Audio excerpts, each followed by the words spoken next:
السلام علیکم ورحمۃ اللہ وبرکاتہ۔ تو ویلکم کہتے ہیں اپنے چینل پر۔ آج ہم آپ کو یاجوج ماجوج کا واقعہ سنائیں گے، جو کہ قرآن پاک میں اس کا ذکر ہے اور احادیث کریمہ میں بھی اس کا ذکر ہے۔ تو آج دعوت اسلامی کی ایک کتاب عجائب القرآن، اس کتاب کے اندر سے آپ کو اوتھنٹک واقعہ پڑھ کر سنائیں گے۔ تو اسکرین پر آپ دیکھ سکتے ہیں یاجوج ماجوج، یہ یافس بن نوح علیہ السلام کی اولاد میں سے ایک فسادی گروہ ہے۔ یعنی حضرت نوح علیہ السلام کی آگے اولاد تھی، تو ان میں سے ایک اولاد میں سے یہ گروہ ہے، اور ان لوگوں کی تعداد بہت ہی زیادہ ہے۔ یہ لوگ بلا کے جنگجو، خونخوار اور بالکل ہی وحشی اور جنگلی ہیں، جو بالکل جانوروں کی طرح رہتے ہیں۔ موسم ربیع میں یہ لوگ اپنے غاروں سے نکل کر تمام کھیتیاں اور سبزیاں کھا جاتے تھے اور خشک چیزوں کو لاد کر لے جاتے تھے۔ آدمیوں اور جنگلی جانوروں، یہاں تک کہ سانپ، بچھو، گرگٹ اور ہر چھوٹے بڑے جانور کو کھا جاتے تھے۔ صدِ سکندری، حضرت ذوالقرنین سے لوگوں نے فرمایا کہ آپ ہمیں یاجوج ماجوج کے شر اور ان کی ایذا رسانیوں سے بچائیے۔ یعنی حضرت ذوالقرنین جو تھے وہ ایک اللہ کے ولی تھے، اور ان کو اللہ پاک نے پوری زمین پر حکمرانی عطا کی تھی۔ تو انہوں نے کچھ سفر کیے تھے، 3 سفر کا ذکر ہے۔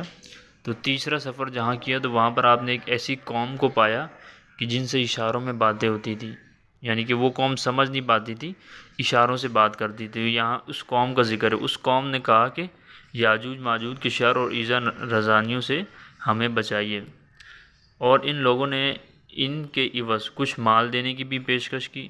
تو حضرت ذوالقرنین نے فرمایا کہ مجھے تمہارے مال کی ضرورت نہیں ہے، اللہ تعالیٰ نے مجھے سب کچھ دیا ہے، بس تم لوگ جسمانی محنت سے میری مدد کرو۔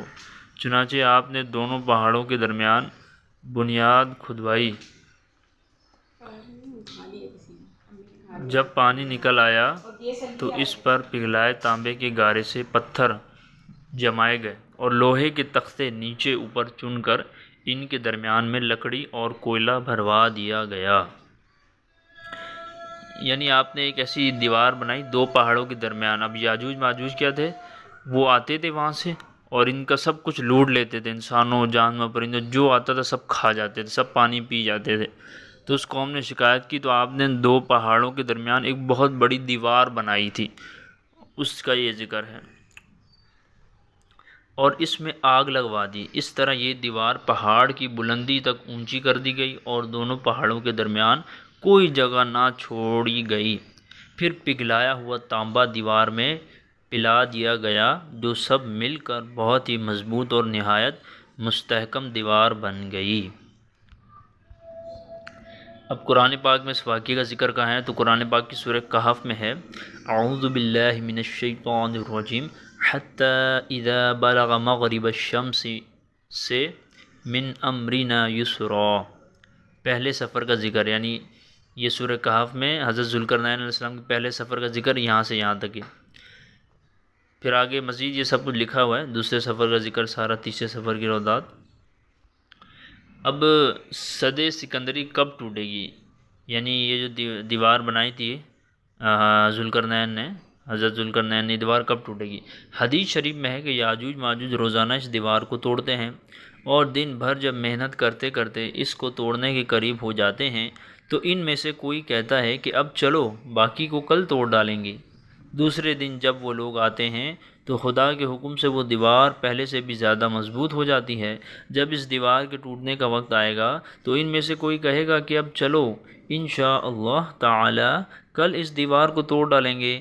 ان لوگوں کی انشاءاللہ تعالی کہنے کی برکت اور اس کلمہ کا یہ ثمرہ ہوگا کہ دوسرے دن دیوار ٹوٹ جائے گی۔ یہ قیامت قریب ہونے کا وقت ہوگا۔ دیوار ٹوٹنے کے بعد یاجوج ماجوج نکل پڑیں گے اور زمین میں ہر طرف فتنہ فساد اور قتل و غارت کریں گے، چشموں اور تالابوں کا پانی پی ڈالیں گے اور جانوروں اور درختوں کو کھا ڈالیں گے۔ زمین پر ہر جگہوں میں پھیل جائیں گے، مگر مکہ مکرمہ و مدینہ طیبہ و بیت المقدس، ان تینوں شہروں میں یہ داخل نہ ہو سکیں گے۔ پھر حضرت عیسیٰ علیہ السلام کی دعا سے ان لوگوں کی گردنوں میں کیڑے پیدا ہو جائیں گے، اور یہ سب ہلاک ہو جائیں گے۔ قرآن پاک میں ہے حتی اذا فتحت یأجوج ومأجوج وهم من کل حدب ینسلون حدب ینسلون۔ سورہ انبیاء کی آیت ہے، ترجمہ کنز ایمان۔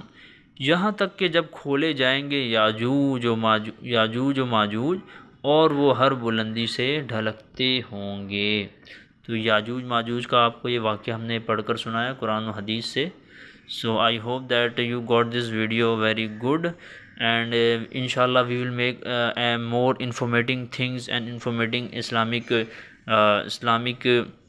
information in next videos. So be in touch with us.